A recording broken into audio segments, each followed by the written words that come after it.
میں ایک بات بزرگوں کے جوتے سیدھے کر کے جو حاصل کر سکا ہوں اس میں سے پیش کرتا ہوں۔ مفکر اسلام حضرت مولانا سید ابو الحسن علی ندوی رحمۃ اللہ علیہ بنگلور میں تھے۔ پوری دنیا کا دورہ کیا ہے، تاریخ کا بہترین مطالعہ کیا ہے، یہاں تک کہ حرم کی کلید بھی اللہ تعالیٰ نے ان کے ہاتھ سے کھلوائی۔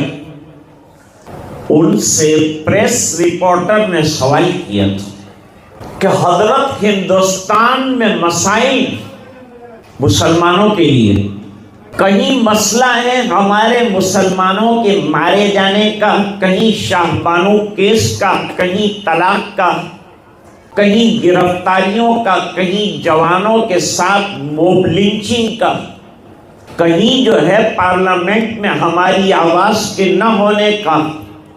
ایودھیا کا مسئلہ تو ختم ہو گیا۔ اس وقت ان تمام مسائل میں سے کون سا مسئلہ آپ کے نزدیک برننگ کویشچن ہے؟ حضرت نے فرمایا جتنے مسائل تم نے بیان کیے ہیں وہ ایک ایک کر کے حل ہو جائیں گے، وقت کے ساتھ ساتھ یہ ختم ہو جائیں گے، لیکن مجھے فکر یہ ہے کہ ہماری آنے والی نئی نسل جس طرح کا ایجوکیشن گین کر رہی ہے اس میں ڈر یہ ہے کہ فکری ارتداد ایسا آئے گا کہ مسلمان نام کا رہ جائے گا اور عقیدہ ختم ہو جائے گا۔